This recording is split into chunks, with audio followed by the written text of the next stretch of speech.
Good afternoon. সকালে একটা ছোট্ট শর্টস আমি শেয়ার করেছি আপনাদের সাথে, ব্রেকফাস্ট রিলেটেড। একটু দেখে নেবেন, আশা করি ভালো লাগবে। তো এখন তো দুপুর হয়ে গেছে, একটু সময়ে একটু অন্যান্য কাজে ব্যস্ত ছিলাম, তো একটু দেরি হয়ে গেছে। কিন্তু একটা ছোট্ট রান্না করব, ডেলি যে রান্না করতে হয়, তো একটা ফিশ কারি বানাবো। খুব সিম্পল, আমরা বাঙালিরা প্রায় বানাই, কিন্তু বানালেও আমি তো শেয়ার করি আপনাদের সাথে আমি কি করছি। তো আপনাদের সঙ্গে শেয়ার করবো আজকে রেসিপিটা। তো সোজাসুজি আজকে আমি আপনাদেরকে আমার রান্নাঘরে নিয়ে আসলাম। আমি একদম সিম্পলভাবে বানাচ্ছি, আর এরপরে আমি যাব এক জায়গায়, তো সেখানেও আপনাদের নিয়ে যাব। বাট পুরো জিনিসটা এখন শেয়ার করব না, ওটা একটু আস্তে আস্তে শেয়ার করব, কোথায় যাচ্ছি, কি ব্যাপার, কেন যাচ্ছি। চলুন এখন আর কথা না বলে যে খুব তাড়াতাড়ি করে রান্নাটা করে নিই, কারণ আমার বেরোতে হবে আর আপনাদের সঙ্গে নিয়ে যেতে হবে। তো দেখি কি কি করছি, কি কি ইনগ্রিডিয়েন্টস রাখছি রান্নাটাতে। মাছের একটা রেসিপি করছি, আর কাতলা মাছের রেসিপি, যেটা কমন। তো চলুন দেখি কি কি রাখলাম বানাবার জন্য। হোপফুলি দেখা যাচ্ছে কি কি রেখেছি। দেখুন, কাতলা মাছ, আবার আগের ভিডিওতে দেখিয়েছি আমাদের কাতলা মাছ কেটে দিয়েছিল, তো আমি ধুয়ে নিয়েছি।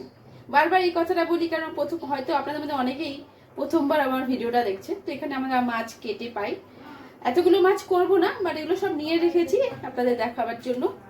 এখানে আমি আর আমার মা যেহেতু দুজন, আর আমরা খুব বেশি খেতে পাই না, তো দেখছি কটা করি। আর এই মাছটা করবো ঝিঙে দিয়ে। তো ঝিঙে লম্বা লম্বা করে কেটে রেখেছি, দুটো ছোট ঝিঙেকে লম্বা করে কেটেছি। আর একটা আলুকে ছোট ছোট করে কেটে দিয়েছি, আলুটা যত কম খাওয়া যায় আর কি। আর এই ছোট্ট যে একটা সুন্দর মতন লাল রঙের যে ছোট্ট টমেটোটা দেখতে পাচ্ছেন, জানেন এটা আমার গাছে, আমার যে ছোট্ট বাগানটা আছে তাতেই হয়েছিল, সেখান থেকে তুলে এনেছি। আদা আর রসুন এগুলো দিয়েই আজকে এই কাতলা মাছের ঝোলটা বানাবো, ঝাল না ঝোল বানাবো। আর আমি সবসময় মশলার আমার যে আলাদা কোটোটা রয়েছে ডিব্বাটা রাখি, যেমন যেমন দরকার হবে তেমন তেমন আমি এগুলোকে ইউজ করব। সল্টটাকেও সামনেই রেখেছি কাজের সুবিধার জন্য, তো অসুবিধা যাতে না হয়। তো সবার প্রথম যেটা করতে হবে সেটা হচ্ছে, আমি কটা মাছ করব সেই মাছটাকে আমি রেখে দিচ্ছি, বাকিটাকে উঠিয়ে রাখছি, কারণ এতগুলো মাছ তো করবো না। কাতলা মাছ আমার না ভাজা বেশি খেতে ভালো লাগে কম্পেয়ার টু ঝোলে দেওয়া। তো আমি কটা বানাই, এগুলোতে একটু কাটা কম থাকে, এটা দুটো করছি আর এটা দুটো করছি, চারটে করছি।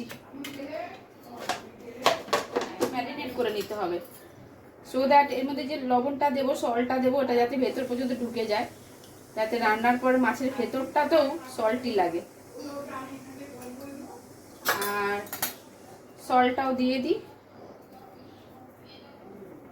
একটু বেশি আমি সল্ট দিই, বিকজ আমার না মাছ ভাজা, কড়া করে কাতলা মাছ ভাজা আর একটা সিম্পল যদি মুসুর ডাল হয়, আমার প্রচণ্ড ভালো লাগে। আপনারা জানাবেন যদি এই জিনিসটা কারোর পছন্দ হয়। খুব বেশি আইটেম যদি আমি রান্না খাবারের সময় রাখি, আমি খেতে পারি না, কিন্তু আজকে সেসব করছি না, এই মাছের ঝোলটা করব। আর আজকে যেহেতু ছুটি আছে তাই করতে পারছি, তা না হলে তো আমার পক্ষে সম্ভব হয় না। মাই শরীর অসুস্থ হলে করে নেয়। ছোটবেলা থেকে মাকে খুব অ্যাক্টিভ দেখেছি, ভীষণ ভীষণ মেন্টালি ভীষণ স্ট্রং, হেলথ ওয়াইজ নয়। তো ওই মাইন্ডসেটটা আমি আবার পাইনি, মনে হয় মায়ের জিনটাই পেয়েছি, কিন্তু আমি এই মাইন্ডসেটটা পাইনি। এই যে মাছটাকে আমি একটুখানি দেখতে পারলেন যে আমি একটু ম্যারিনেট করার জন্য দিয়ে দিলাম। এবার যেটা করব সেটা হচ্ছে, এই আদাটা একটা মিক্সার বানিয়ে নেব। ওই যে আদা আর রসুন, এর মধ্যে একটা কাঁচা লঙ্কা দিয়ে দিচ্ছি। এই দেখুন, আদা রসুন আর কাঁচা লঙ্কা আমি বেটে নিয়েছি। এবার এটার মধ্যে না, আমি আগেই একটা ভিডিওতে দেখিয়েছিলাম, আবার করে দেখাচ্ছি, আমি এর মধ্যে মশলাগুলো একবারে দিয়ে দিচ্ছি। এটা আমি 1 চামচ মতন ধনে গুঁড়ো দিলাম, আর 1 চামচ, ছোট চামচ যেহেতু 1-1.5 চামচ মতন জিরে গুঁড়ো দেব, জিরে গুঁড়ো দিলাম। আর লঙ্কা গুঁড়ো মানে কাশ্মীরি লঙ্কা গুঁড়ো, যেটা রঙের জন্য জাস্ট, এই এতটুকুই দিলাম। আর তার সঙ্গে অবশ্যই হলুদটাকে দিয়ে দেবো। আমি কিন্তু মাছে অলরেডি হলুদ মাখিয়ে রেখেছি, সো জাস্ট ঝোলটা যেটা করবো তার জন্য দিলাম, ব্যাস এইটুকুনি দিলাম। তো মশলা আমি পুরো এখানটা দিয়ে দিলাম। এবার এটাকে একটু গুলে দেবো।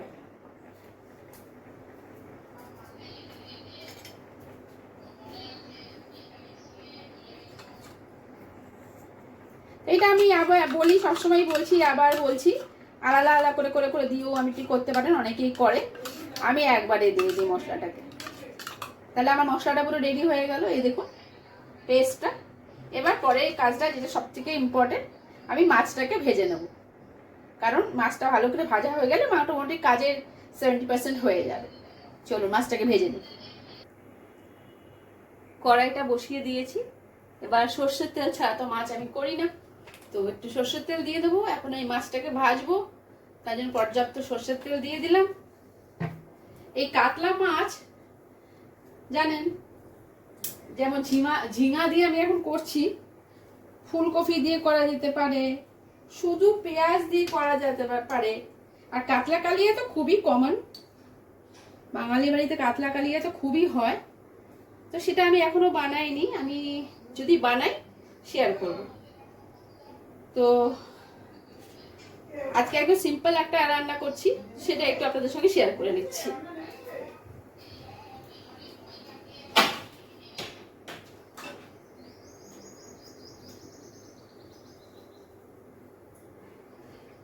তেলটা তেতে গেছে দেখতেই, মানে আমি বুঝতে পারছি গরম হয়ে গেছে। এবার আস্তে করে মাছগুলোকে ছেড়ে দেবো। একটুকে সিম করে নিই, তাহলে পুড়ে যাবে অথচ ভাজাটা হবে না।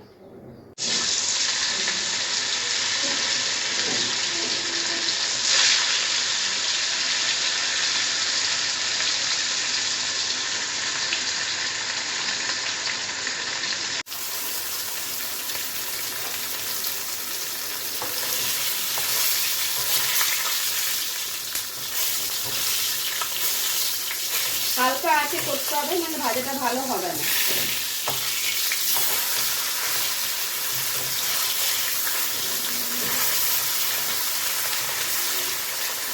চেষ্টা করবো এই তেলেই পুরোটা করে নিতে।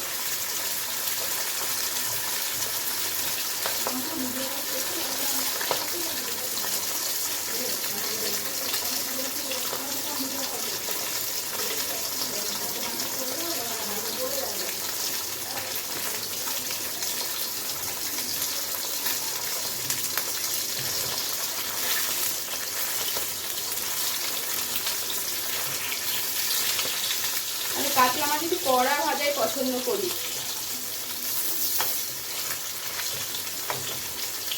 যে কোনো সবজি দিয়ে অ্যাকচুয়ালি কাতলা রান্না করলে খুব ভালো হয়। এমনকি ঝিঙা, ফুলকপি, আলু একসাথে দিয়েও করা যায়।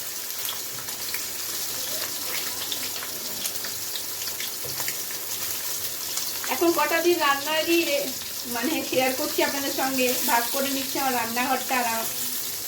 কারণ জীবনটা শুধু, আগেও বললাম, রান্না রিলেটেড নয়। তো আশা করি আগে আমি আস্তে আস্তে ব্লগ যেগুলো তৈরি করবো বা আনবো, সেগুলোতে আপনারা জীবনের আরো অনেক দিক দেখতে পাবেন। একটু লাইক করবেন, কমেন্টস করবেন, একটু সাবস্ক্রাইব করবেন। 1 মিনিটও টাইম লাগে না। আর সাবস্ক্রিপশন একমাত্র একটা জিনিস, যেটা you do not need to pay any money. একমাত্র তো বিনা কোনো খরচে করা যায়।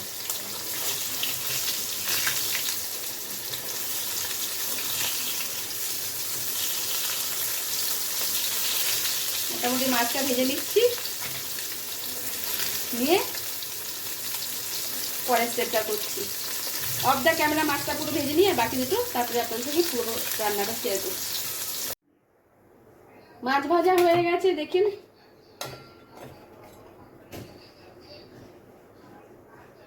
এবার আমি একটু আলুগুলো হালকা করে ভেজে নিচ্ছি। পরে ভাজলেও হতো, কিন্তু আগে একটু ভেজে যাতে সেদ্ধ হতে অসুবিধা না হয়।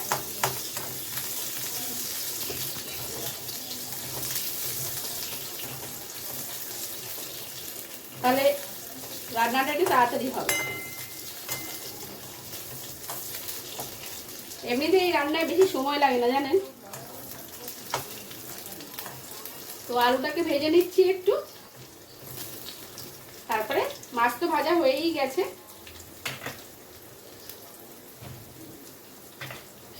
একটু হালকা লাল করে ভাজবো, বেশি পোড়াবে মানে পুড়ে যেন না যায়, এটা খেয়াল রাখতে হবে। একটু লাল লাল করে ভেজে উঠিয়ে নেব।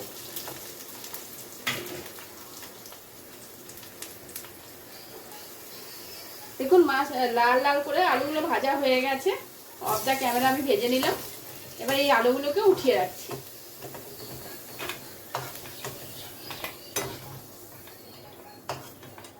ব্যাস, এরপরে একটু গোটা জিরে সামান্য পরিমাণ হাতে করে একটু দিয়ে দিলাম।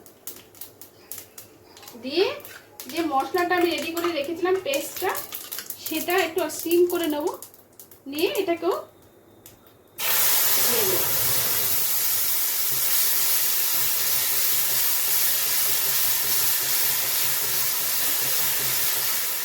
একটু কষাতে হবে, বারবার আমি বলি, আর না কষালে কি হবে, কাঁচা গন্ধ থাকবে মশলার। তো এটা একটু কষিয়ে নিই।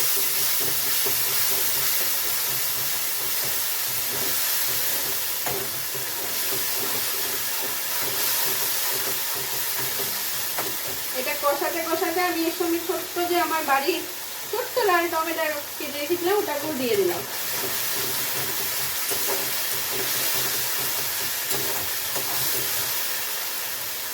মশলা কষতে কষতে আমাদের মনে রাখতে হবে ঝিঙেগুলো যেগুলো আমি কেটে রেখেছিলাম, এই ঝিঙেগুলো কিন্তু এবার আমাকে দিয়ে দিতে হবে। মশলাও কষবে আর ঝিঙেও এর সঙ্গে সঙ্গে কষে যাবে। আর এই একটা কাঁচা লঙ্কা আমি দিয়ে দিলাম, যে যেরকম ঝাল খাবে সেরকম দিয়ে দেব।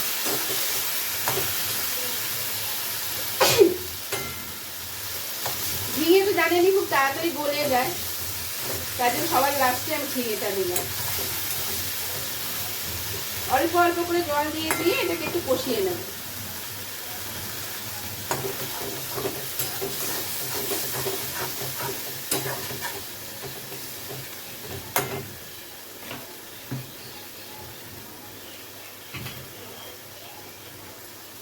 এখনো আমি সল্ট দিইনি, সল্টটা সবসময় আমি একটু পরের দিকে দিই সবজিটা কষে গেলে। ঝিঙেগুলো ভাজাও হয়ে যাবে এবং এদের সঙ্গে কষে যাবে।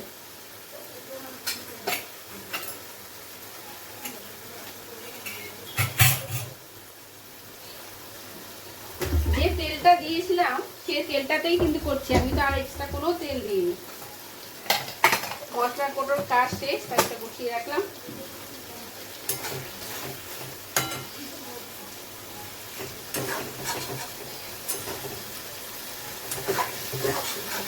মশলাটা যাতে না লেগে যায় এই জন্য একটু কষাতে থাকবে। ধরুন অফ দ্য ক্যামেরায় ক্যামেরাটা কষিয়ে দিই। কষে গেছে, এবার এটাতে আমি লবণটা দিয়ে দেবো। মাছে আমরা লবণ দিয়েছিলাম মনে রাখবেন। তো এটাতে আন্দাজ মতন দিলাম। ভাত দিয়ে রাইস দিয়ে যেহেতু আমরা খাবো, ভাত দিয়ে তো একটু বেশি হলে ঠিক হবে। আমি আমার ডিসাইড করলাম যে আমরা 4টে মাছই ঝোলে দেব না, দুটো আমরা ভাজা রাখবো। শুরুতেই বললাম না মাছ সঙ্গে আমার ডাল দিয়ে মাছ ভাজা খেতে ভীষণ ভালোবাসি আমি। তো মা বললো ঠিক আছে রেখে দে, তাহলে আমিও খাবো। এবার এটাতে জল দেব।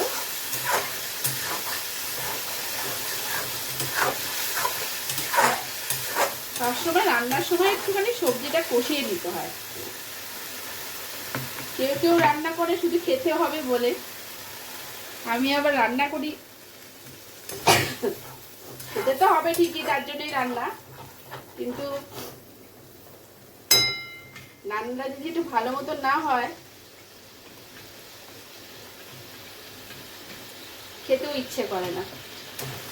কথায় আছে না, पहले दर्शन धरी फिर गुण বিচারি। আগে দেখা তারপরে তো রান্না আসলে দেখলেও মনে হয় বাহ এটা খাবো বা খেতে হবে, ইচ্ছে হয় খেতে। তাই ছোটবেলা থেকে আমি কেন, আমার বোনও, আমার ভাই তো এক কাপ চাও বানাতে পারতো না জানেন, আর আজকেও সব রান্না করতে পারে, করেও।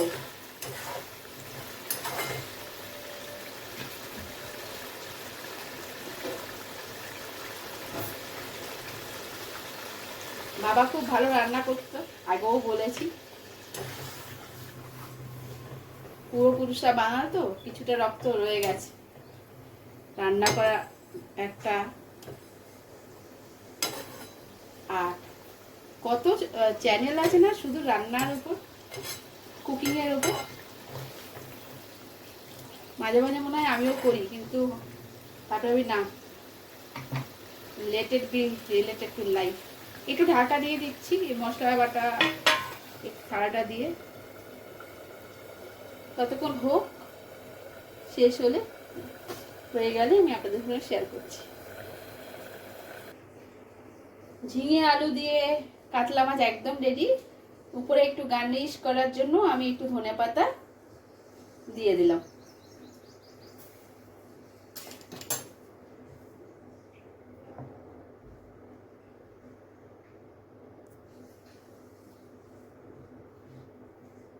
দেখুন, বানাবেন আপনারা আর জানাবেন বানানোর পরে খেতে কেমন হলো, আর অবশ্যই শেয়ার করে দেবেন। আর আশা করি একটা কমেন্ট আর একটা সাবস্ক্রাইব আপনি করে দিতেই পারেন।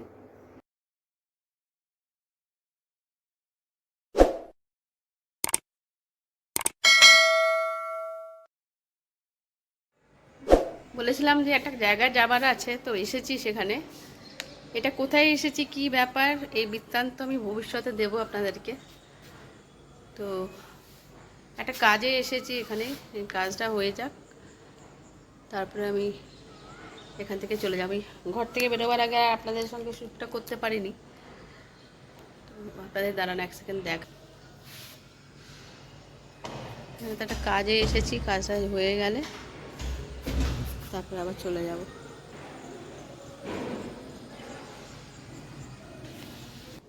এই একটা কাজের জন্য বারবার এখানে আসতে হচ্ছে,